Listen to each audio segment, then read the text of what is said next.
जय श्री राम सभी भक्तजनों को। तो आज है रामचरितमानस कथा का हमारा 55वां पार्ट। तो पिछले पार्ट में हमने पढ़ा था कि सीता मैया, लक्ष्मण जी और सेवक गुह सहित श्री रामचंद्र जी भारद्वाज ऋषि के आश्रम में गए थे और वहाँ पर उन्होंने सुंदर मूल फलों का सेवन करके थकावट दूर की। तो भारद्वाज ऋषि ने उन्हें कोमल वचन बोले थे। अब अगले पार्ट में पढ़ेंगे कि भारद्वाज ऋषि ने वे कौन से कोमल वचन श्री राम भगवान को बोले।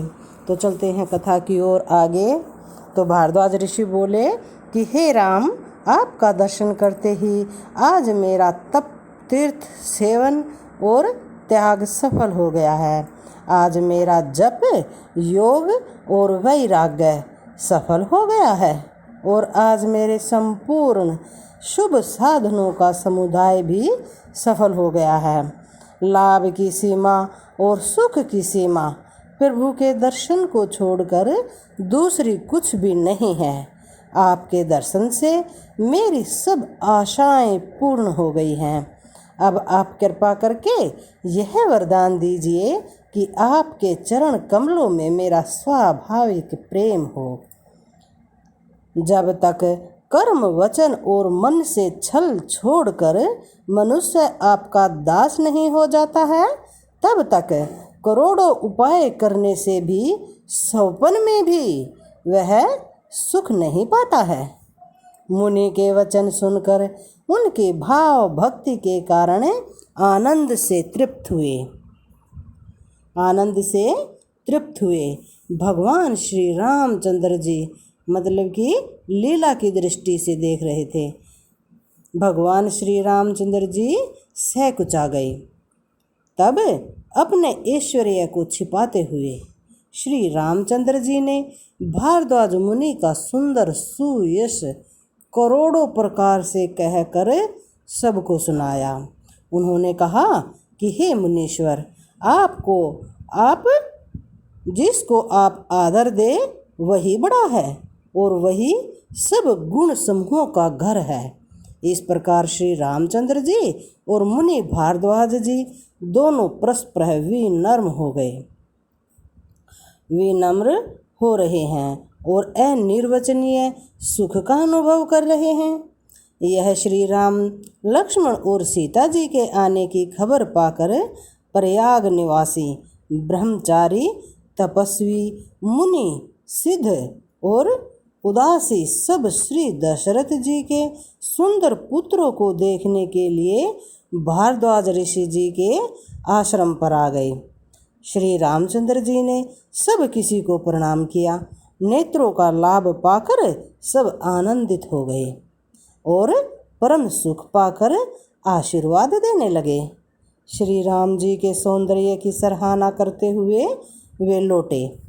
श्री राम जी ने रात को वहीं विश्राम किया और प्रातःकाल प्रयागराज का स्नान करके और प्रसन्नता के साथ मुनि को सिर नवाकर श्री सीता जी, लक्ष्मण जी और सेवक गुह के साथ वे चल पड़े।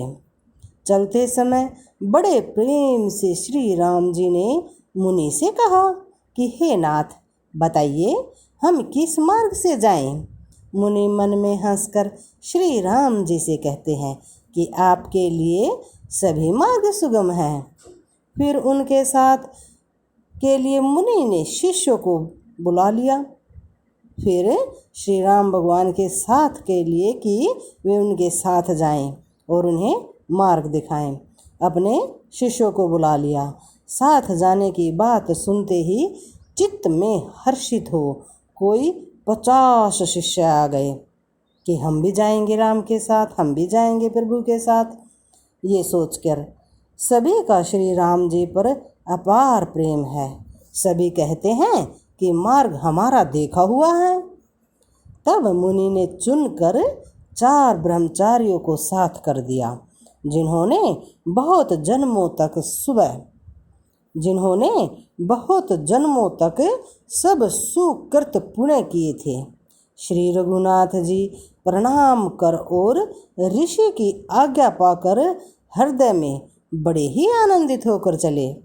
जब वे किसी गांव के पास होकर निकलते हैं, तब स्त्री पुरुष दौड़कर उनके रूप को देखने लग जाते हैं।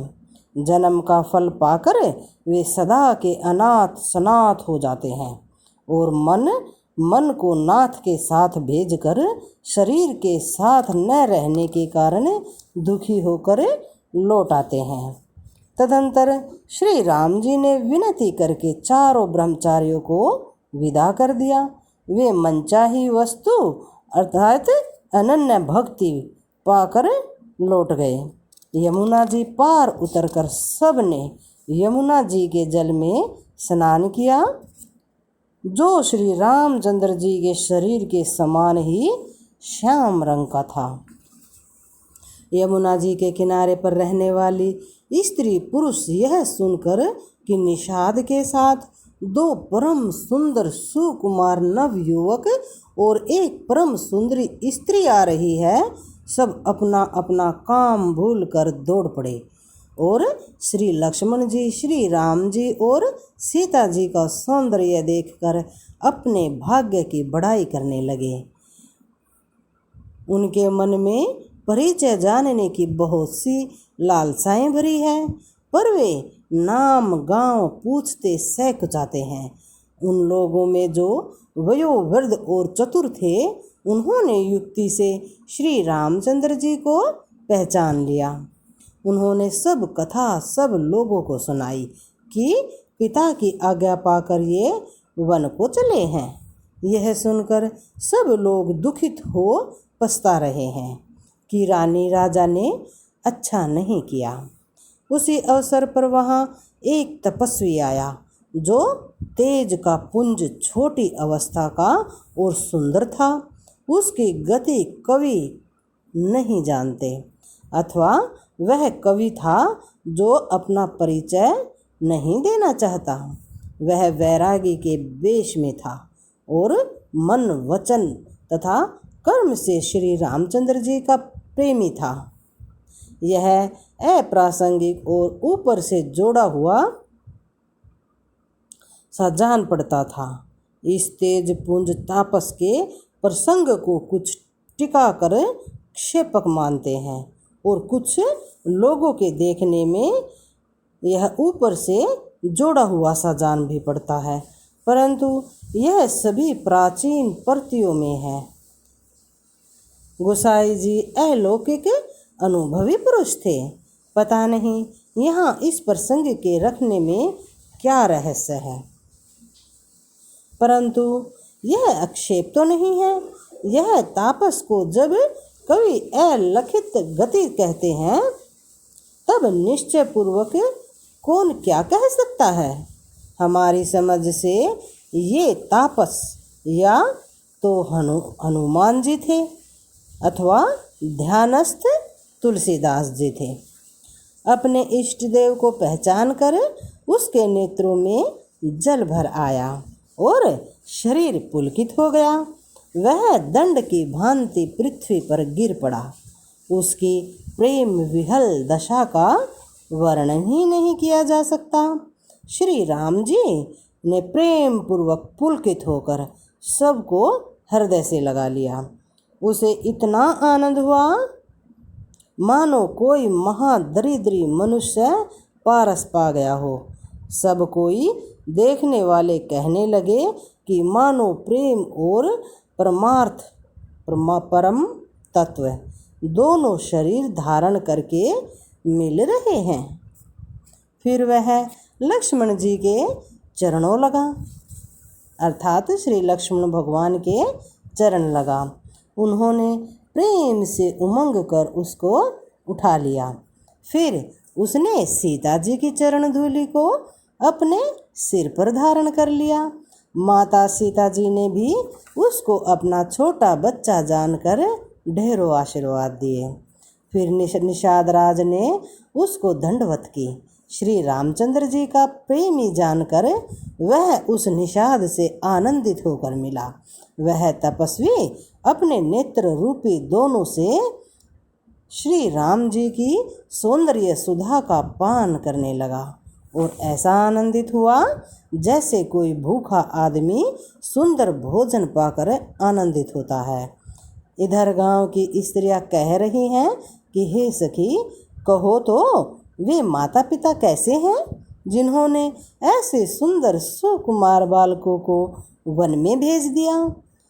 श्री राम जी, लक्ष्मण जी और सीता जी के रूप को देखकर सब स्त्री पुरुष स्नेह से व्याकुल हो जाते हैं। तब श्री रामचंद्र जी ने सखा गुह को अनेकों तरह से घर लौट जाने के लिए समझाया। श्री रामचंद्र जी की आज्ञा को सिर चढ़ाकर उसने अपने घर को गमन किया। फिर सीता जी, श्री राम जी और लक्ष्मण जी ने हाथ जोड़कर यमुना जी को पुनः प्रणाम किया। फिर सूर्य कन्या यमुना जी की बड़ाई करते हुए सीता जी सहित दोनों भाई प्रसन्नतापूर्वक आगे चल पड़े। रास्ते में जाते हुए उन्हें अनेकों यात्री मिलते हैं। वे दोनों भाइयों को देखकर उनसे प्रेम पूर्वक कहते हैं कि तुम्हारे सब अंगों में राज चिन्ह देखकर हमारे हृदय में बड़ा सोच होता है।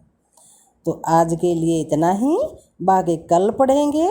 सभी भक्तजनों को जय श्री राम।